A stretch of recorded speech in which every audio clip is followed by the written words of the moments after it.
দুই বন্ধুর ঘটনা মনে পড়ে গেল। এক মুসলিম বন্ধু তার এক খ্রিস্টান বন্ধুকে নিয়ত করলো যে আমি আমার খ্রিস্টান বন্ধুর মাথার ভিতর কালিমার দাওয়াত ঢুকিয়ে দেব। কি নিয়ত করছে? মুসলিম বন্ধু নিয়ত করছে, তার একজন খ্রিস্টান বন্ধু ছিল, ওই খ্রিস্টান বন্ধুর মাথার ভিতর কি ঢুকিয়ে দেবে? কালিমার দাওয়াত ঢুকিয়ে দেবে। সে বুদ্ধি করতে শুরু করে দিল, আমি আমার খ্রিস্টান বন্ধুর মাথার ভিতরে কিভাবে কালিমার দাওয়াতটা পৌঁছে দিই। সে বুদ্ধি করতে করতে তার খ্রিস্টান বন্ধুকে একদিন সে দাওয়াত করলো। খ্রিস্টান বন্ধু যখন তার দাওয়াত গ্রহণ করে তার বাসায় আসলো, দুই বন্ধু মিলে একসাথে খাবার দাবার খেলো। খাবার দাবার খাওয়ার পর দুইজন হাতে দুইটা কফি নিছে। কফি নিয়ে গল্প করতে করতে এক পর্যায়ে মুসলিম বন্ধু তাকে বলে উঠলো, বন্ধু, আমি যদি তোমাকে 20 লক্ষ মানুষ এনে দিই, একটা মাঠের ব্যবস্থা করে দিই, তুমি 20 লক্ষ মানুষকে গোল গোল করে দাঁড় করাতে তোমার কত মিনিট সময় লাগবে? কারণ মুসলিম বন্ধুর মাথায় চিন্তা একটা, তার ভিতর কি ঢুকিয়ে দেবে? কালিমার দাওয়াত। সুবহানাল্লাহ করেন। সে তো অবাক হয়ে গেল, এটা কেমন কথা? আরে 20 লক্ষ খ্রিস্টান তুমি পাইবা কই? আচ্ছা 20 লক্ষ খ্রিস্টান আমি তোমাকে ব্যবস্থা করে দেব। 20 লক্ষ খ্রিস্টান যদি ওকে ব্যবস্থা করে দেয়, ও বললো 20 লক্ষ খ্রিস্টানদের যে আমি একটা মাঠে দাঁড় করাবো, ওই মাঠ পাবো কই? ওই মুসলিম বন্ধু বলল, ধরো এক্সাম্পল, আমি তোমাকে 20 লক্ষ খ্রিস্টান এনে দেব এবং বিশাল বড় একটি মাঠের ব্যবস্থা করে দেব। তুমি ওই 20 লক্ষ মানুষকে গোল গোল করে সারিবদ্ধভাবে দাঁড় করাতে তোমার কত মিনিট সময় লাগবে? ওই খ্রিস্টান বন্ধু কিছুক্ষণ চিন্তা করলেন, চিন্তা করে বলল, আমার থেকে প্রশিক্ষণ দেওয়া লাগবে, ওদেরকে ট্রেনিং দেওয়া লাগবে, আমার থেকে 1 সপ্তাহ সময় লাগবে। কয় সপ্তাহ? 1 সপ্তাহ। মানে এক্সাম্পল, মুসলিম বন্ধু তাকে বলল, আমি 20 লক্ষ খ্রিস্টান এনে দেব, বিশাল বড় একটা মাঠের ব্যবস্থা করে দেব, তুমি সবাইরে গোল গোল করে দাঁড় করাবা, কত মিনিট সময় লাগবে? খ্রিস্টান বন্ধু বলল 1 সপ্তাহ সময় লাগবে। এরপর মুসলিম বন্ধু ওকে বলল, ঠিক আছে, ওই 20 লক্ষ মানুষ কিন্তু একই দেশের হবে না, তারা বিভিন্ন দেশের হবে। কেউ থাকবে বাংলাদেশের, কেউ থাকবে ইন্ডিয়ার, কেউ থাকবে পাকিস্তান, কেউ থাকবে আমেরিকা, গোটা বিশ্বের আনাজ কানাজ থেকে মানুষ থাকবে। সবাই কিন্তু এই দেশে থাকবে না, তোমার থেকে কতদিন সময় লাগবে? সে চিন্তা করলো, তাইলে তো 1 সপ্তাহে হবে না, যেহেতু এক দেশের মানুষ না। কারণ এক দেশের মানুষ যদি না হয়, ওরা কি ভাষা বুঝবে? সে বলল, আমার থেকে দুই সপ্তাহ সময় লাগবে। কয় সপ্তাহ? এরপর মুসলিম বন্ধু বলল, সবাই কিন্তু একই ভাষার থাকবে না, এক একজন এক এক ভাষার থাকবে, যেহেতু এক একজন এক এক দেশের মানুষ, সবার ভাষা কি এক না, এক একজন এক এক ভাষায় কথা বলবে, কেউ বাংলায় বলবে, কেউ হিন্দিতে বলবে, কেউ ইংলিশ বলবে, কেউ ফার্সিতে বলবে, এক একজন এক এক ভাষায় কথা বলবে, তোমার থেকে কতদিন সময় লাগবে? ওই খ্রিস্টান বন্ধু কিছুক্ষণ চিন্তা করে বলল, আমার থেকে 3 সপ্তাহ সময় লাগবে। কয় সপ্তাহ? 3 সপ্তাহ। এরপর মুসলিম বন্ধু বলল, সবাই কিন্তু একই বয়সের থাকবে না, এক একজন এক এক বয়সের থাকবে, কেউ বৃদ্ধ থাকবে, কেউ শিশু থাকবে, কেউ যুবক থাকবে, আবার কেউ কেউ নারীও থাকবে, তোমার থেকে কতদিন সময় লাগবে? ওই খ্রিস্টান বন্ধু বলল, আমি কিয়ামত পর্যন্ত পারতাম না। সুবহানাল্লাহ। কি বললো? আমি কিয়ামত পর্যন্ত পারবো না। কারণ ভাষা আলাদা, দেশ আলাদা, ভাষা ভিন্ন, সবকিছু ভিন্ন, আর এতগুলি খ্রিস্টানদের আমি পাবো কই? আমি কিয়ামত পর্যন্ত পারবো না।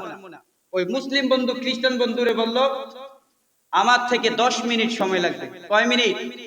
আমি 10 মিনিটে 20 লক্ষ মানুষকে গোল গোল করে সারিবদ্ধভাবে দাঁড় করিয়ে দেব, আমার থেকে সময় লাগবে মাত্র 10 মিনিট। ওই খ্রিস্টান বন্ধু অবাক হয়ে বলল, কি বলো তুমি? 10 লক্ষ মানুষকে কিভাবে তুমি, 20 লক্ষ মানুষকে কিভাবে তুমি 10 মিনিটে গোল গোল করে দাঁড় করাবা? মুসলিম বন্ধু বলল, আমি পারবো।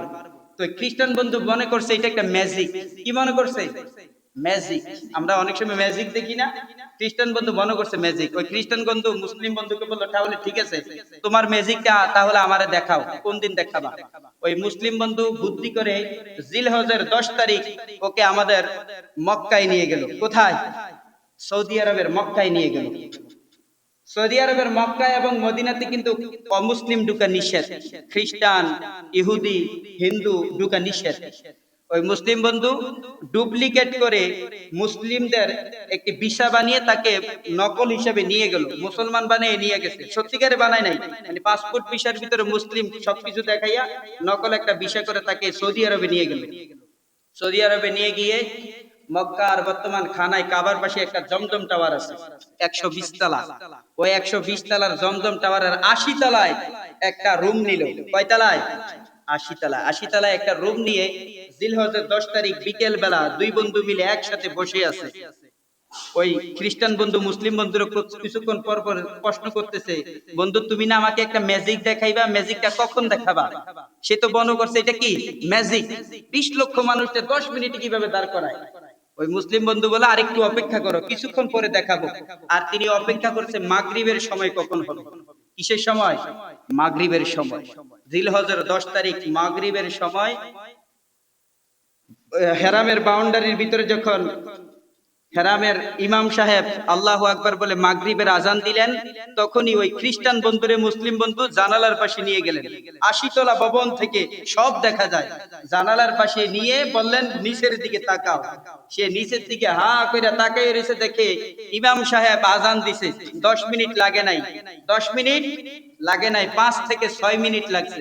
আপনারা যারা হজে গেছেন তারা দেখছেন 20 লক্ষ মানুষ, 10 মিনিটও লাগে নাই। তাদের পোশাক ভিন্ন, সবাই একই ড্রেসের, তাদের বয়স ভিন্ন, সবাই কিন্তু একই বয়সের না। এখানে নারীও আছে, পুরুষও আছে, সবাই কিন্তু একই দেশেরও না। মসজিদের ভিতর আজান শেষ না হতে 20 লক্ষ মানুষ 10 মিনিটের ভিতর গোল গোল করে সারিবদ্ধভাবে দাঁড়িয়ে গেছে। বলুন সুবহানাল্লাহ। এই দৃশ্য দেখে খ্রিস্টান বন্ধু তো অবাক, কয় কি রে এগুলা কোন ধর্মের মানুষ? ওই খ্রিস্টান বন্ধু মুসলিম বন্ধুরে বলে, বন্ধু এগুলি কোন ধর্মের মানুষ, আমার ধর্মের নাম বল। মুসলিম বন্ধু বলল ধর্মের নাম হচ্ছে ইসলাম। ধর্মের নাম কি? ধর্মের নাম ইসলাম। ওই খ্রিস্টান বন্ধু মুসলিম বন্ধুরে বলল, বন্ধু আর দেরি কেন, তোমাদের মুসলিমদের যত জিনিস আছে সব জিনিস আমার ভিতরে ঢুকিয়ে দাও। মুসলিম বন্ধু বলল, তুমি তো অমুসলিম, তুমি নাপাক, অজু করে আসো। অজু করিয়ে ওই মুসলিম বন্ধু বলল, জানালার পাশে দাঁড়িয়ে ওই কাবা কালো গিলাপের দিকে তাকাও। কালো গিলাপের দিকে তাকিয়ে আমার হাত ধরে পড়তে থাকো, লা ইলাহা ইল্লাল্লাহু মুহাম্মাদুর রাসূলুল্লাহ। সুবহানাল্লাহ পড়েন। তাহলে ওই লোকটা কি হইলো? এখন কালিমা পড়ে মুসলমান হয়ে গেল। আর আমরা ইসলাম রে কি বানাই? কঠিন বানাই।